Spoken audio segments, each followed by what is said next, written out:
Okay, great.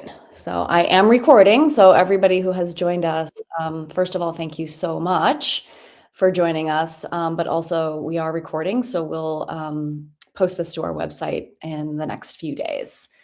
And before I have my lovely colleague Claire Tiemann kick us off, I just want to introduce everyone who's presenting tonight. I'm Allison Lewis, one of the school counselors. Claire Tiemann is here from the school counseling team. We have Tony Minestra and Kelly Curtin from the college counseling team.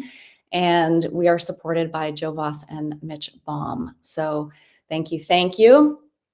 I am going to mute myself for a little while, and Claire, you can go ahead and take it away. Thanks, Allison. So like Allison said, my name is Claire Tiemann. I am one of the school counselors here. And so to get started, actually, I don't know, do I have slide access or do we? I don't believe so, Okay. Claire. So if you just want to let me know when to kind of go to the next slide, just say next slide. That'd be great. Excellent. So here's what we're going to be talking about tonight. I think the common theme when I'm talking to students and talking to family members is that the course registration process can feel like a lot. The information that we give can feel like a lot. And so hopefully our time together tonight, you walk away feeling a little bit more comfortable with the content that your students will be going over when course registration starts second semester. So we'll go over graduation requirements, course offerings that are available to students at each grade level, our STEAM courses overview, summer enrichment opportunities, and then we also will have an overview of like the differences between AP and IB courses and determining which is the best fit for your student. All of this ties into your child's future and planning for their college journey, being mindful about that process. And then we will have some time for questions, or at least we'll be going over those in the chat. So first, the course selection guide has been published for next year. So there are some updates. If you have students who, older students who have been through this before, it's different than what it was in years past.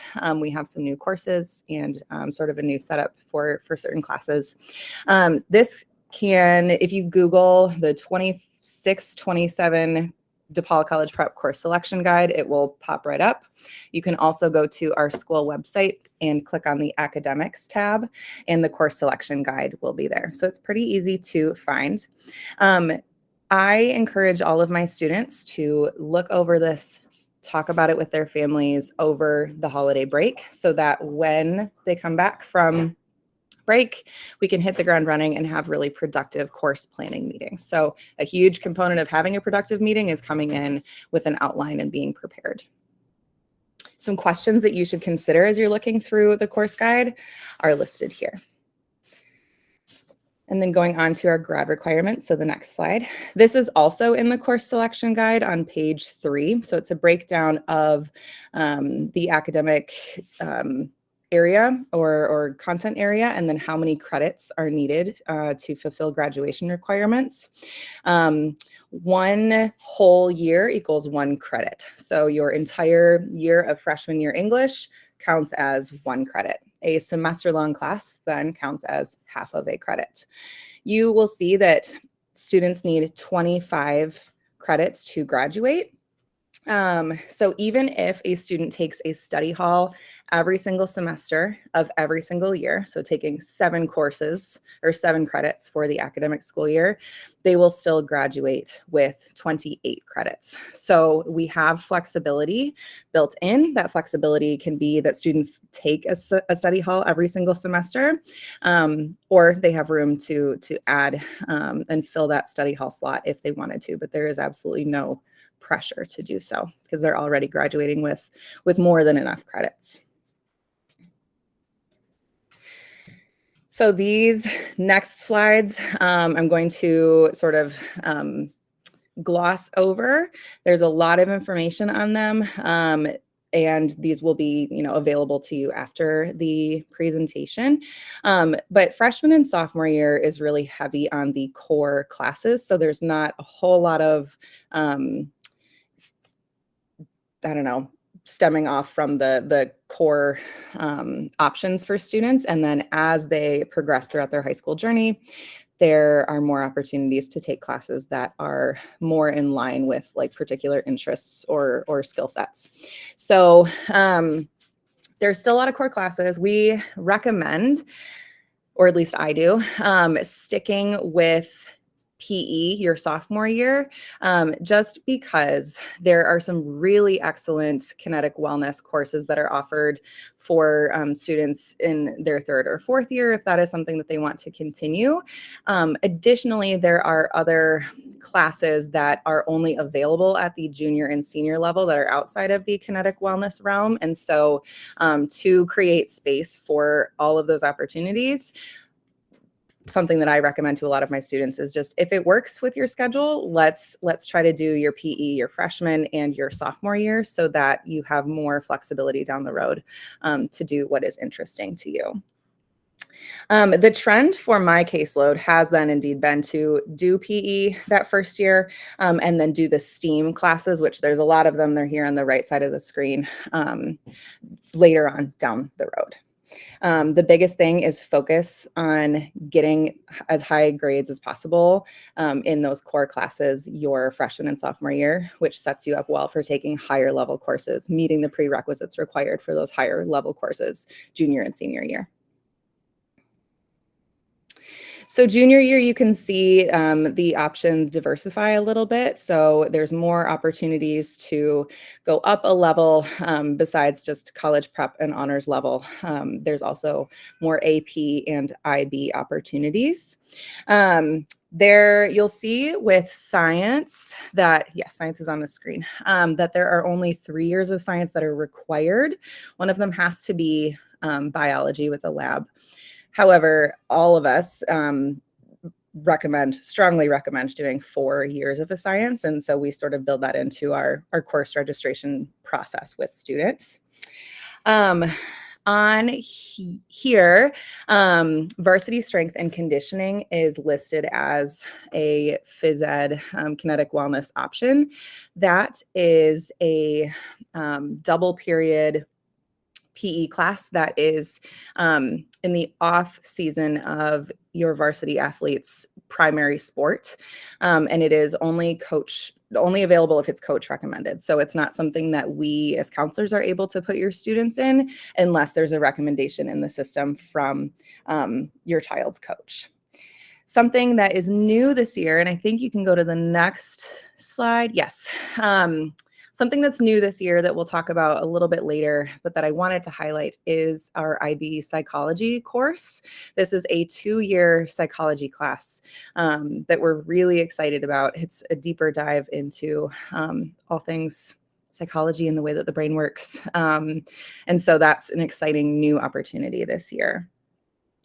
All 4 years of high school, we want you to talk to your kids about their interests and their values. Junior year is when we really start to have more room for classes that we can really tailor to what your child is potentially wanting to major in college, what they're excited about, what lights them up. And so again, just really emphasizing work hard those first 2 years, work hard all 4 years, but work hard those first 2 years so that your prerequisites are available to you so that we can get you into all those classes that you're excited about for junior and senior year. And then senior year options, same sort of idea. As you can see, we have some excellent kinetic wellness opportunities for students, a continuation of the AP and IB tracks in English. For math, we have statistics available both junior and senior year. Something to note is that if a student takes college prep statistics, that it's not recommended that then AP, there's too much overlap between CP and AP for statistics. So we would just want students to take one of those versions. And then, oh, I meant to mention this for junior year, but if you have older students who, and you've done the course registration process before, you may have noticed that our optional year for social studies, optional is quote unquote, was sophomore year. So students didn't have to take a social studies class their sophomore year. Now that has switched to junior year is the year that they can take some elective social studies courses. Again, just to give more flexibility to students. And then, yeah, senior year is when we are rounding out those core requirements and filling the rest of those class slots with things that are going to help get them ready for college. Thanks, Claire. I'm gonna start, I'm gonna talk a little bit about our STEAM pathways. And you sort of saw them in the slides that Claire went through, sort of on the right-hand side column. They're very small, very difficult to read. So I'm gonna talk a little bit about them now. And this is kind of where students can curate a little bit their educational experience, by maybe trying something new, something that may connect with what they might want to do in the future, or just lean into one of their strengths. We have lots of cool options. So in the music pathway, we have everything from starting from the beginning, like in beginning band, doing wind and percussion, to beginning choir. You don't have to have experience to do those things, nor do you have to have had music experience to do music production.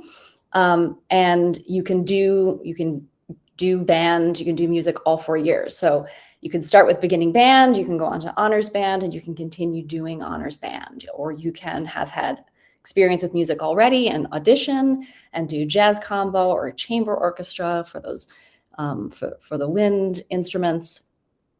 And in choir, you can go on to do advanced choir. There are a few opportunities that are new this year, and that is for jazz combo, chamber orchestra, and choir. There are honors options for students, and that will include an external assessment. I think the Illinois Music Education Association. There's, I think, a test with IHSA and then NIU, and it depends on which of the courses where you would need to do that. So really great opportunities in music. For art, we have, again, starting from art foundations, kind of learning the building blocks of art and using different materials to do art. You can continue either with painting or sculpture, and then you can either do honors studio art, or students can, after 10th grade, they can do the 2-year IB Visual Arts course. So rich options in art. Computer science, introduction to computer science, students will be beginning to learn Python. AP computer science principles, they'll learn sort of the principles and programming of computer science. If they wish, they can go on to AP computer science, where they'll learn Java, or they can do a semester of data science where they'll continue with Python. Theater arts, slightly different this year in that the first course, film production fundamentals, will be taught by both the film teachers and the theater arts teacher. So the students will learn some of the technical side of filmmaking and also some acting. Students who wish to move into acting would go into scene study, learning acting, directing, and producing. If instead they've really enjoyed film and learning how to make film, they can go on to documentary production, and then on to advanced film. Or after 10th grade, they could do the IB film course, which is 2 years at the higher level.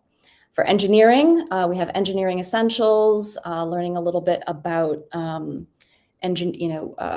solving, learning a little bit about the field of engineering. It uses the PLTW curriculum. Or taking a semester of robotics, where students will learn how to make a VEX robot. And the course that is open only to seniors, that is very, very popular, is called Sustainable Urban Food Systems and Culinary Arts, and it is taught by 3 teachers. It's culinary arts, sort of environmental issues and gardening. So that is a really great opportunity for students. Now I'm going to switch gears a little bit and talk about some of the two of the most rigorous options, the most advanced options that our students have on offer at our school, the AP, and then I'll talk a little bit about the IB. So advanced placement curricula run by the College Board. We offer AP courses across the disciplines. For AP courses, this is going to require students to have a lot of independence because there's a lot of independent inquiry. Students will learn sort of how to think sort of abstractly and theoretically. They will strengthen their critical thinking skills, and they will take an exam at the end of the year-long course. Scores are from 1 to 5. And depending on the university, students can get credit. Some universities, like in Illinois Public Universities, will accept scores of 3 or higher.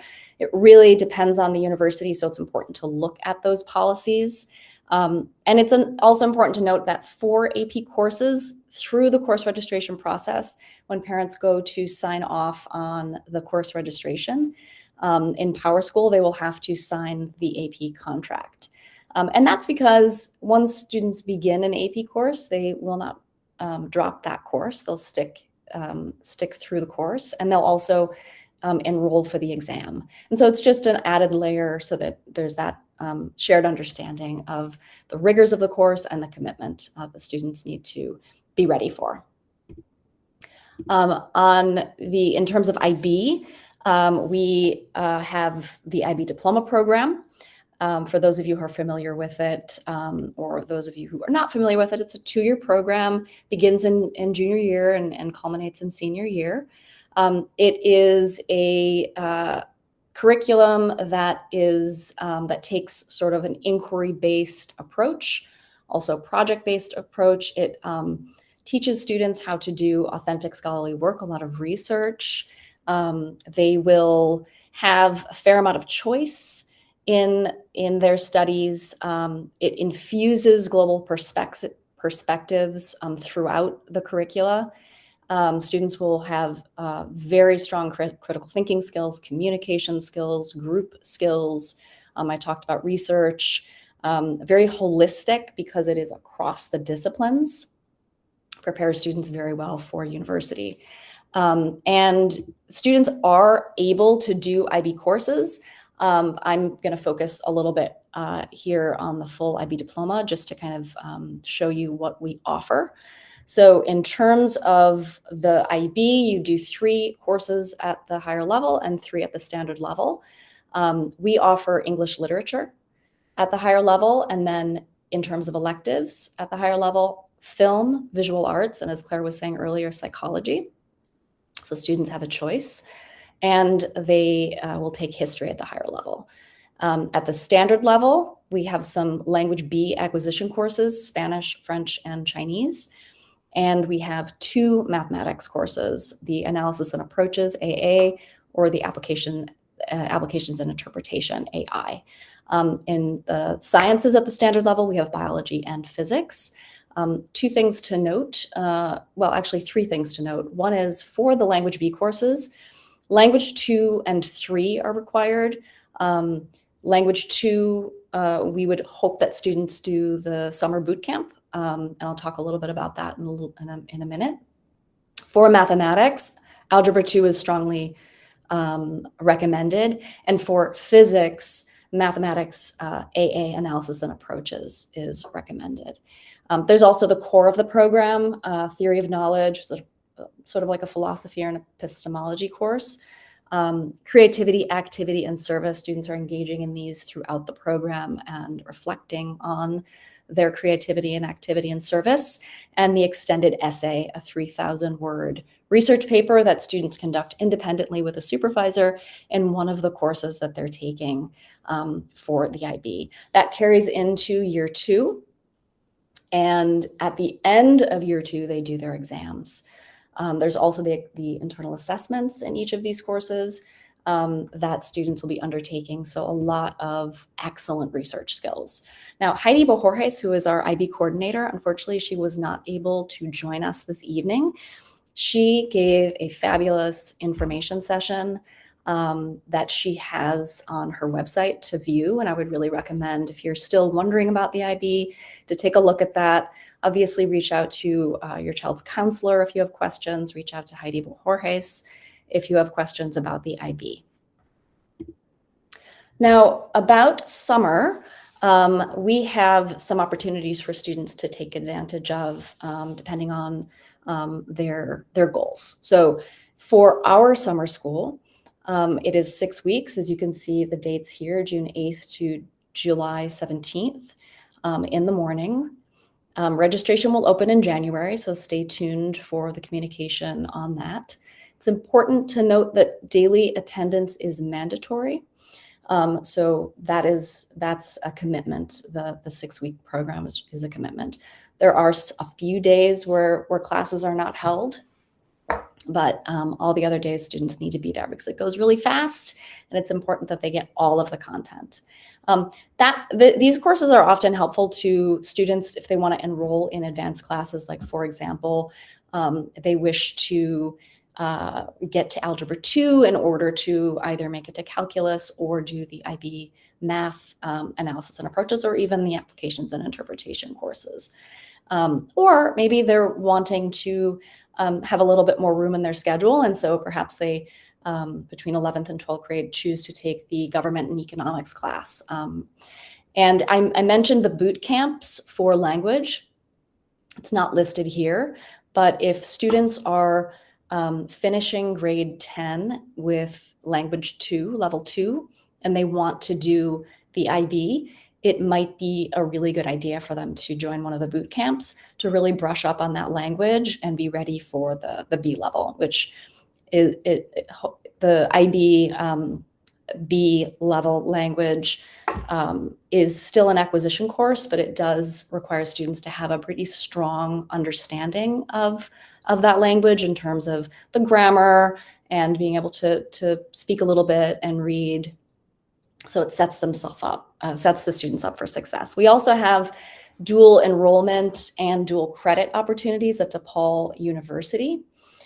This is for rising juniors and seniors. So in terms of the dual enrollment, there are, I think, up to 30 courses offered. We haven't yet gotten the list that will come out in January. The student will get a separate transcript from DePaul University that they can send on to universities. When they're applying, they can take up to 2 courses, 1 per summer session, and they need to have a minimum of 3.0 GPA in order to have access to those courses. The dual credit, which typically students would be taking in the math and the sciences, would reflect on DePaul College Prep transcript. And those are for students who perhaps want to take perhaps a more advanced class or a class that they're really interested in. Perhaps that's aligning with their future planning. And Ramp Up is an excellent program that college counselors put on each year. Think of it as sort of a college boot camp. They spend a week learning the ropes. They are given a toolkit to keep track of their list of colleges, their passwords. They're walked through the Common Application. There's opportunities to hear from universities. They get a lot done, and it is an excellent program that all rising seniors should take part in. And Claire's going to talk briefly before we kick it over to our awesome college team. Take it away, Claire. So for rising 10th, 11th, and 12th graders, students often want to know, what do I need to do to be eligible to take an honors or AP or IB level course. And so all of these things are outlined in the course guide. So if you look at specific classes, there will be a course description, and then it will list the prerequisites. So there are different grade benchmarks that need to be met for different courses. So we will look to make sure that those prerequisites are met. Teachers put recommendations into PowerSchool, which is our scheduling platform. And those recommendations should not come as a surprise to your student. The teachers are discussing these recommendations with students beforehand. And then in some instances, department chairs are looking at the PSAT scores that students have, and then other courses require department approval. This is a puzzle that I'm so glad I don't have to figure out, and major props to Mr. Baum, who's on the call tonight, who figures out the puzzle that is all of the course offerings at DePaul Prep. And so there are some semesters where certain classes may not be offered. And so there are just some, we do our best to try to make everything work, but sometimes it comes up that a certain class may not always be available in the semester that a student needs. And so in those specific instances, we work to figure out a solution that is as amenable as possible for that particular student. For GPAs, at DePaul, we do a weighted and unweighted GPA. So for all college prep classes, we work on a 4.0 scale. So a class that you get an A in, you get 4 points for.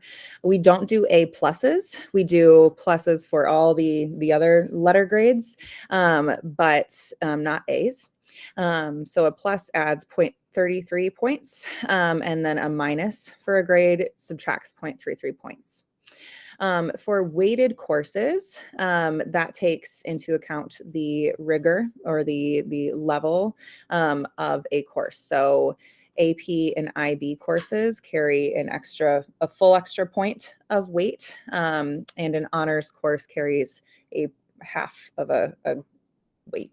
0.5 of a weight. So if you, for example, were to get a B in an AP course, that would still carry the weight of an A on a 4.0 scale. So if you're taking courses across a variety of levels, you will see potentially a difference in your weighted versus unweighted GPA.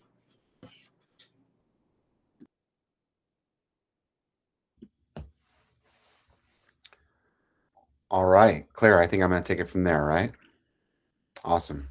Hi, everybody. I'm Tony Manestra. I'm on the college counseling team here. I'm joined by Kelly Curtin, my colleague. We're gonna team up on the next handful of slides, and just another consideration as your student is taking a look at what their 4-year plan could look like.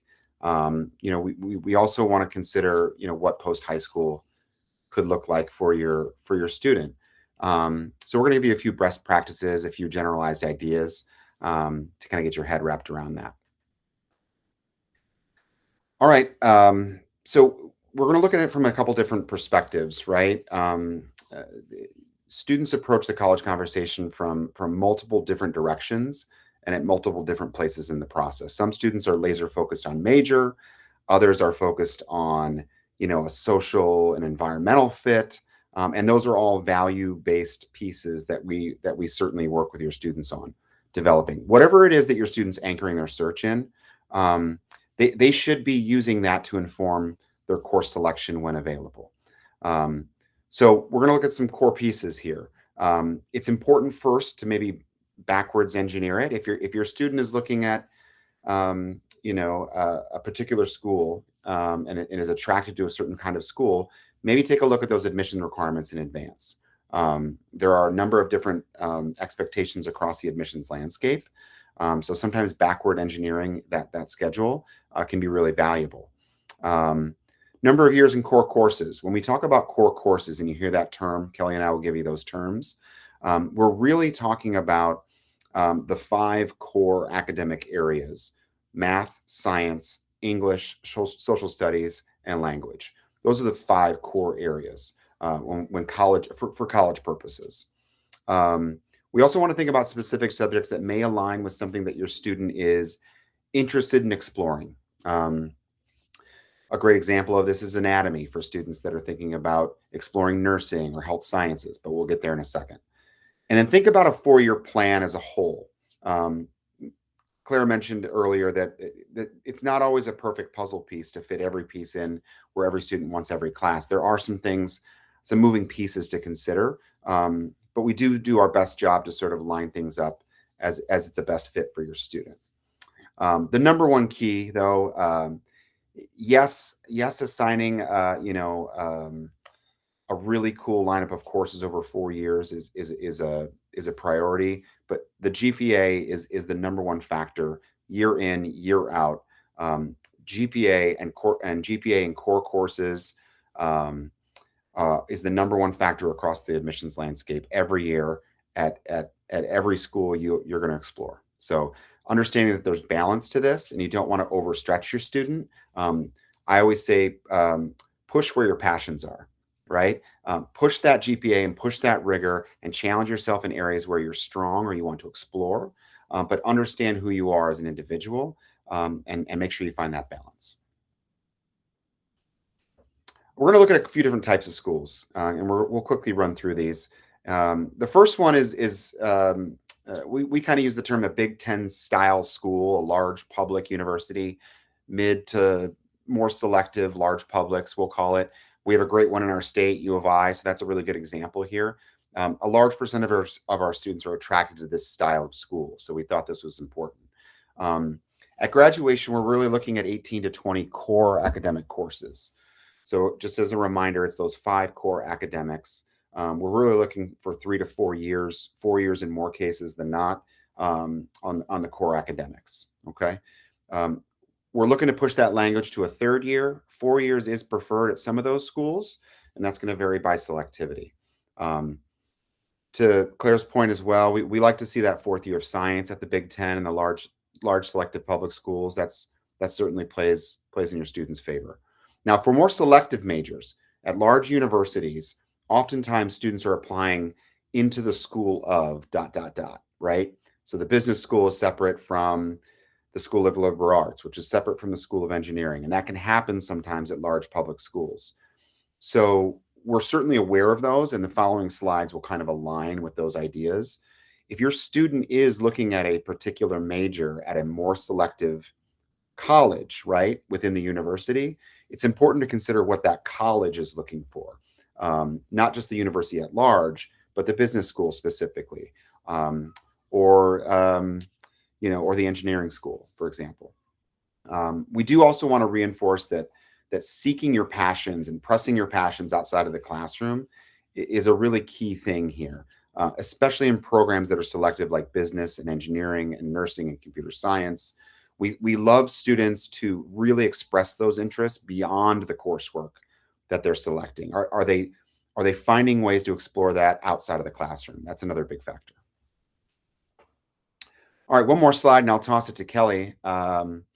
Highly selective schools, right?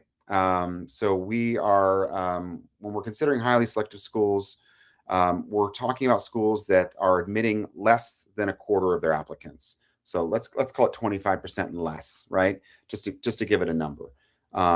We're looking at 15 core courses by the end of their junior year. So that's 3 in everything by the end of their junior year. And certainly we'd like to see them go to 4 in all their courses, which would get them to 20 core academic credits, okay? We want to see a majority honors, APs, IBs across the board. We want the full gamut. These are the students who are really applying to some of the most selective schools in the country. They're going to have to make themselves as competitive as possible with their coursework. So English, that means getting to AP Lit and Lang or the IB pathway. Math, Calc is essential here. AP is preferred, or we look at that 2-year math pathway in IB. Science, if you're pursuing a STEM major, so any kids that are looking at, high-end biology, chemistry, nursing programs at highly selective schools, we're looking for that AP Science or, again, that IB pathway. Social studies, we really want to challenge students at a younger age to push into that AP when available. IB pathway is also there as well, but again, stacking as many high-level courses in social sciences is preferred. Language, 4 years, no doubt, right? Can't skate out of language year 2 or year 3. You've really got to fight through that 4th year. It's super important. We also do promote that 2-year IB path. That can be a really attractive way to go through it as well. And then STEAM. This is where our team says pursue your passion. This is where those tinkerers, those kids that are robotics kids, they're playing around with some of that curriculum and really showing those selective schools kind of what their passion looks like. So the STEAM curriculum at DePaul gives them a lot of room to show off their passion a little bit. And again, reinforcing that outside of the classroom. I think I have one more, right, Kelly? This is it. Yeah. All right. So business, finance, economics, accounting, marketing. We're going to cram all these into kind of a general, we're going to use the term business, right? And it's kind of under that umbrella. Now, these majors don't always live in the same college, but often they're considered the same. So we're looking at we're going to need some math out of your student, right? 4 to 4+ years. And what do you mean by 4+ years? Well, that could mean, some students who are really eager and strong math students, will dabble in both calc and stats, right? They can do that. But they'll certainly explore the math curriculum all the way through and to the high end their senior year. If your student starts in algebra as a freshman and they're tracked to get to pre-calc and they are laser focused on a business program or some other high level programs like that, it may be worth your child's time to look at a summer offering so that they can track themselves towards calculus. And that's something you can talk to your student about potentially over the summer, moving one step ahead to get to calculus. Social sciences, we love 4 years here. Now, the typical sequence includes world history, U.S. history, econ govs included typically, but we really strongly encourage that senior year when you get that AP college prep option to really opt into that AP macro class. Students that are thinking about taking a business path in college, they'll get a taste of it in that AP macro class. It's a really good one to take a look at. And some cool ones in STEAM. We've got data science, which is new, coming around the horn. That sounds really cool and fun. Obviously, the computer science pathway is tied in some ways to math. And here's kind of a fun one, a little out of the box. If your student's more of on the human-facing side of the business universe, right? They're that marketing person, that sales person. What about dabbling in acting, right? What about something that gets their communication chops going a little bit? I really like that as kind of a fun ad as well. And I'll let Kelly take it away. Great. Thanks so much, Tony. So my name is Kelly Curtin, a college counselor on Tony's team. And I'm going to talk a little bit about if your student is interested in engineering or computer science. And so really, for those students interested in that major, definitely 4 to 4+ years of science, doing the basics, freshman, sophomore, and junior year with biology, chemistry, and physics. However, our IB program has done an amazing job of listening to students and their needs. Like, we've had some students who were like, I would have done IB if they had only offered IB physics. Well, the great news is now for that student who loves the idea of IB, but is also passionate about engineering, they now have that opportunity. So it's just something really important to consider. And then also, if you're not in the full IB program, senior year, you could consider, taking AP Bio or AP Chem, as well as, there's the IB Physics as well. Math, for our selective engineering programs, we've heard this from University of Illinois Urbana-Champaign, Michigan. For those competitive engineering programs, they really want to see you make it to calculus. So definitely consider taking a math class over the summer if you're not on that track. But let's say your student's interested in engineering, but they're not aiming for like a top engineering program. Kind of stay, doing well in algebra, doing well in geometry, doing well in all of your math courses, and getting to pre-calculus is fine too. But we just want you to be aware that some of the more selective engineering programs really want to see your student get to calculus. And let's say you're not on that track. Let's say you get to pre-calc, then you can have the option senior year maybe to do AP stats as well. I've seen some of my students who are interested in business or engineering who are at pre-calculus as a senior kind of buffer their math, their quantitative side by taking AP stats or stats during senior year. We have a lot of great STEAM offerings to help our engineers pursue their interests. Definitely exploring computer science, both with that introduction to computer science course, if they love that. They can move on to AP Computer Science Principles or AP Computer Science A. And then as Allison mentioned earlier, we do have some hands-on learning in engineering essentials and robotics. And then data science is a nice complement to that curriculum. One thing I want to encourage you to do is like your seniors, actually not your seniors, all of your students have actually been given in advisory information about all these different pathways. So talk to them about it. And we definitely encourage them to utilize their school counselors. They're an amazing resource to help them figure out, how can I pursue my interest? And maybe they're not sure what they're interested in, but that's okay. Next slide. Next, we have health sciences. So that could include, students who are interested in nursing and physical therapy and kinesiology, or maybe they're thinking about doing a pre-med track, in college. So once again, 4 to 4+ years in science with, biology, chemistry, physics. Junior and senior year. Junior year, you could do IB bio and IB physics during senior year. I have seen some students take AP bio during junior year, in addition to physics, to provide them with maybe room in their schedule to take anatomy as a senior, if they don't want to have both AP bio and anatomy in the same year. So there is some flexibility, but as the rest of the team has mentioned, it's really important that the student really understands kind of what's important to them and how much they can handle. We really don't want them, we want them to challenge themselves and pursue their passions. We don't want them to be overwhelmed.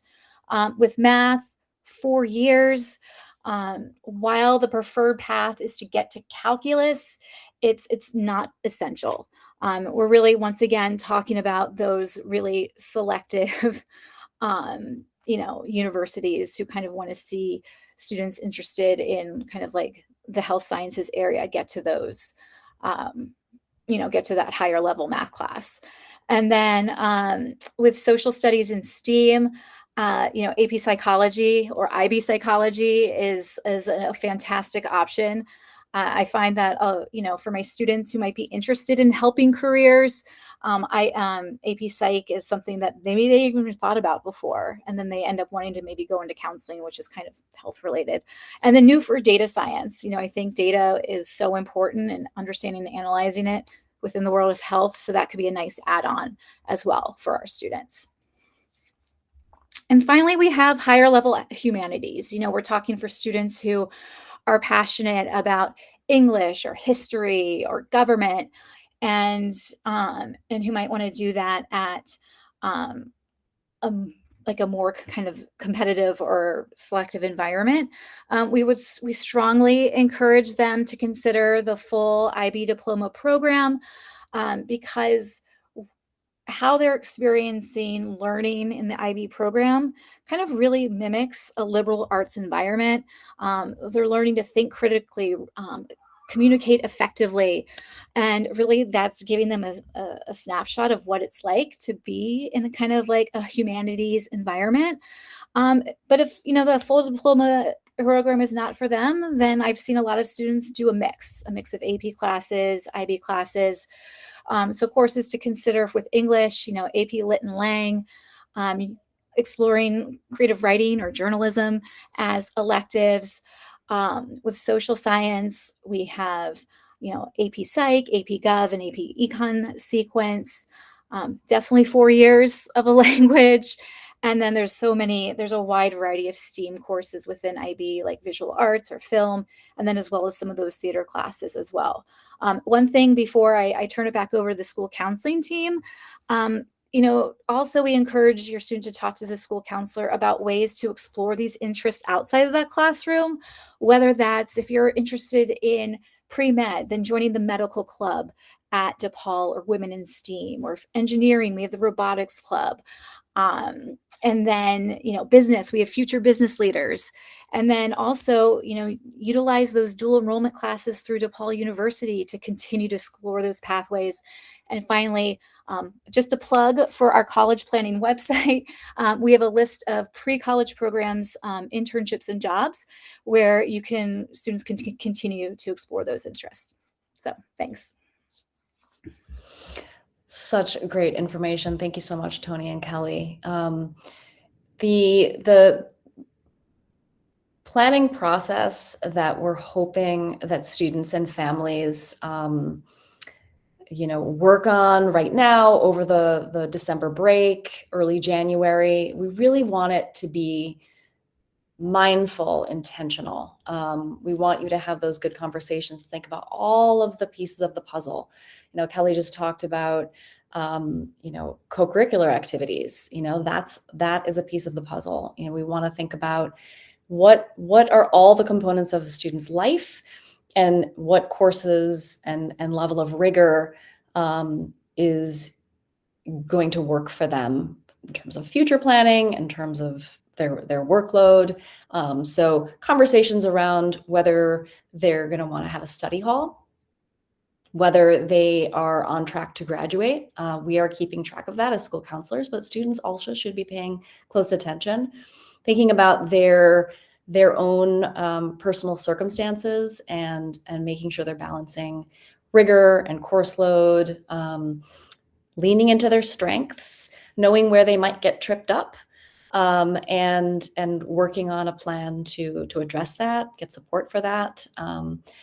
As Tony and Kelly walked through the various options, whether it's for highly selective universities or Big Ten universities, or different careers, really thinking about the future. Tony was talking about sort of backwards planning. That's very important for students to do, thinking about what might I want to do and how can I make sure I can get there. Being mindful of our course change policy, that once students register for their courses, they will be expected to stay in those courses. So paying very close attention to the courses that you're planning. And then maybe summer school is a piece of this. As we talked about before, it could be students want to enrich themselves or get ready for a language or advance in math. So these are really important conversations to be having. Our students are busy. They have so much going on. And we love how involved they are and what incredible impact they make at our school and in the community. But we also want them to be healthy and have good balance. So thinking about what are all the things that your students have on their plates: jobs, sports, extracurricular activities. Perhaps they're going to be preparing for the ACT or the SAT. So thinking about all the pieces of the puzzle. And remembering, as I said a little bit a few minutes ago about study hall, that takes the place of a course slot in their schedule, and that's okay. It can be really, really helpful for students to have a study hall, particularly those students who are very busy outside of school. But thinking about that, and talk to us, the school counselors, if you have questions about this, looking at various angles to make sure you've sort of covered all of your bases. I mentioned this a couple of times this evening, the course change policy. So we really don't want students to make changes to their schedule after they register for their courses. So sometimes students ask, well, how can I make sure that my schedule is the way I want it to be? That's pretty challenging. And so we want you just to be aware that we cannot accommodate students, being with their favorite teacher. We can't accommodate students taking a class at a specific time of day or a study hall in a specific period, because this is we have so much choice, which is an amazing gift for a school to have this amount of choice. And we have so many students, it would be an impossibility. So we can't honor those sorts of requests.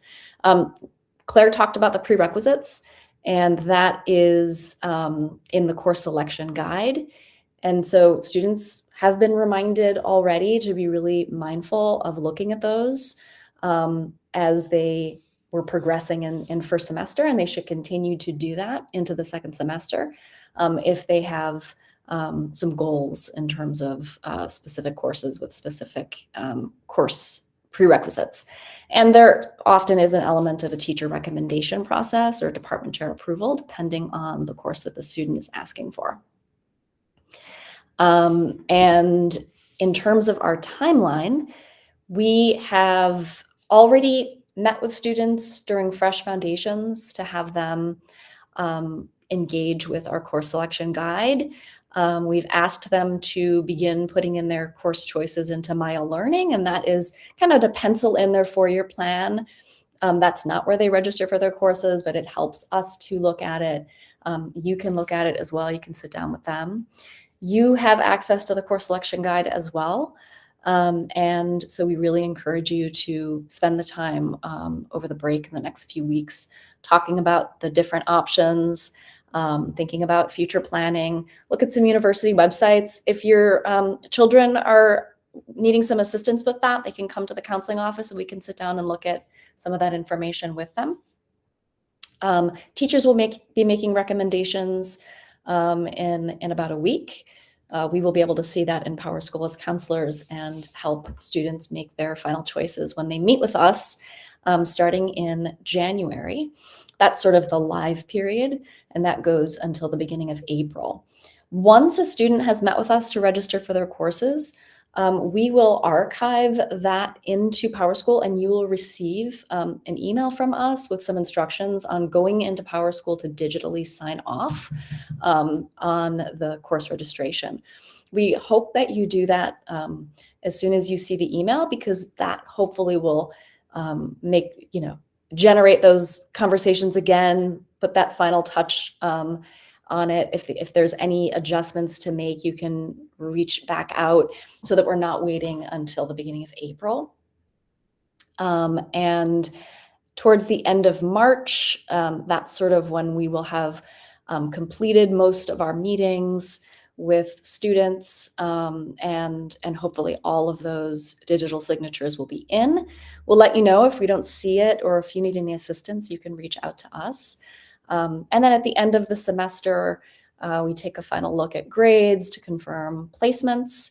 If there are any adjustments that need to be made, that perhaps students found the courses or a course that they were in a little bit more difficult than they were anticipating, and perhaps we need to make an adjustment to their schedule, we'll reach out to you with that information. So that is the course planning in a nutshell. And we hope that this was helpful. I will be sure to post this information to the website. We'll be in communication with all of you. If you have any questions, reach out. And in the meantime, have a wonderful evening. If we do not see you, have a lovely holiday season, and hopefully a restful and fun time with your families.